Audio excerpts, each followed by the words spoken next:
This is Professor Schmidt. Wanted to briefly share some interesting news this week with you.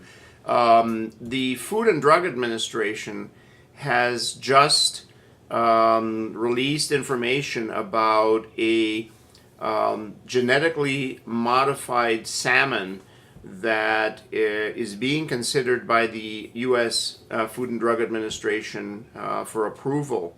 It's a biotech company called Aqua Bounty. They started the process of soliciting permits and doing some research in 1995, and now we are in 2010, and now the FDA is getting ready to talk about whether or not genetically modified food, such as this new salmon, should be permitted. It is a salmon that has a gene from a different type of salmon, and it allows the fish to grow twice as fast as regular salmon. They would be in contained tanks on land rather than out in pens on the ocean. And if this were approved, it would be the first genetically engineered animal on the food market of the United States. Talking about the search for economic activities such as different forms of fishing. We already know about salmon that is raised in pens. We know about shrimp farms that operate on the coasts of countries around the world, especially in Asia.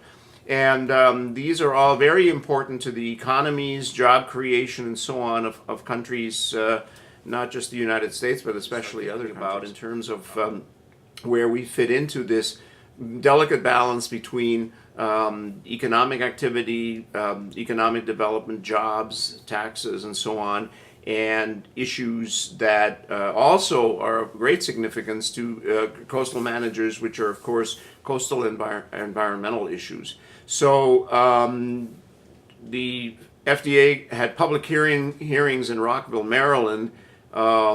This was last week. This is September of 2010 where I'm speaking.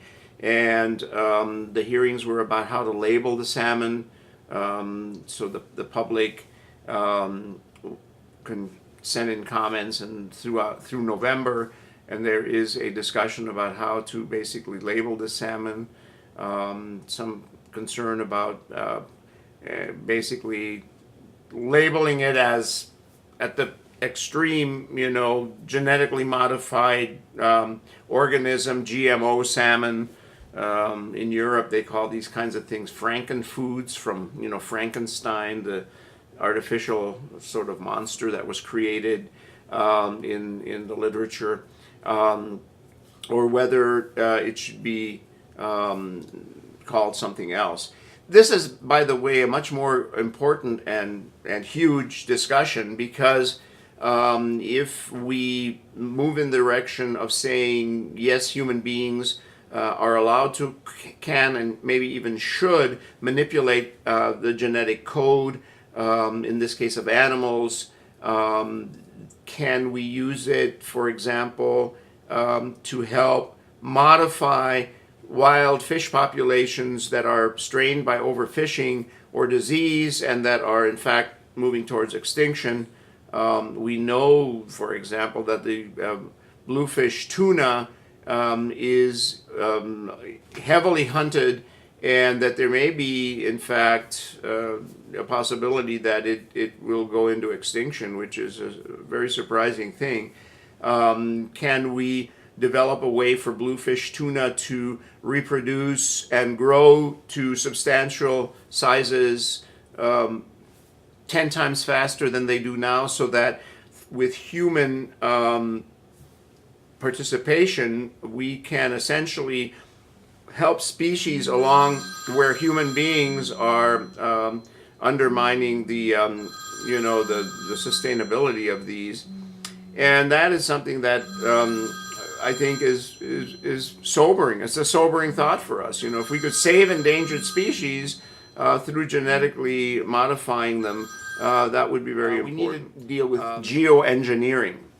Geoengineering is the question of whether we are now at such a critical point in time that we need to engineer the climate of Earth with human intervention in order to avoid dangerous climate change. The assumption is that we have already, without actually meaning to, geoengineered the Earth's climate with our own behavior, and that therefore it may be necessary for us to intervene directly in some dramatic ways in trying to reverse global warming and climate change. There's a conference of world experts that started or was held here in September at Arizona State University by Slate Magazine, ASU, and the New American Foundation. And the event was called Geoengineering, the Horrifying Idea Whose Time Has Come, with a question mark.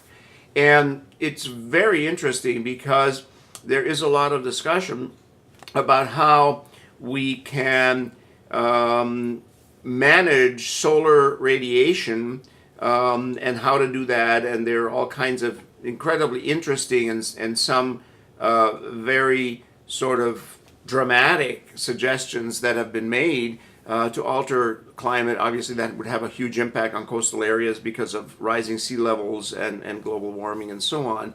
And David Keith, who is the director of the Institute for Sustainable Energy, Environment, and the Economy at the University of Calgary, says that 200 jets flying regular missions to release aerosols into the air could help counter the doubling of carbon dioxide in the atmosphere if they did this every year. He says, quote, "A tiny amount of money could have a tremendous impact on altering the world's climate."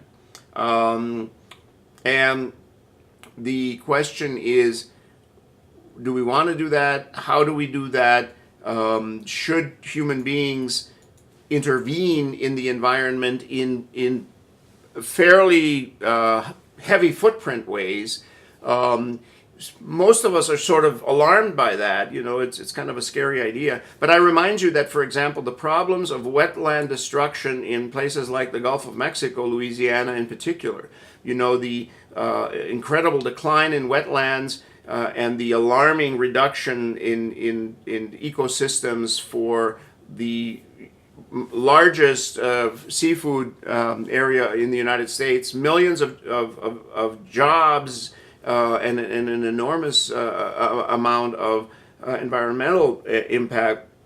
The wetlands are disappearing because human beings dug all kinds of canals for the oil industry and the gas industry, and therefore we have undermined the viability of the marshes. So the discussion this week on Louisiana that I saw was, should we have a major and heavily financed initiative to restore the marshlands along the Gulf of Mexico? And guess what? That's geoengineering. We're going to go in and reverse the negative effects of human engineering of the Gulf that have caused all these problems. So the question is, why shouldn't we go in and re-engineer with a big footprint and a lot of money and put things back the way they were? Just thought I'd share that with you as kind of food for thought. So I hope you have a good discussion on this. See you on the web.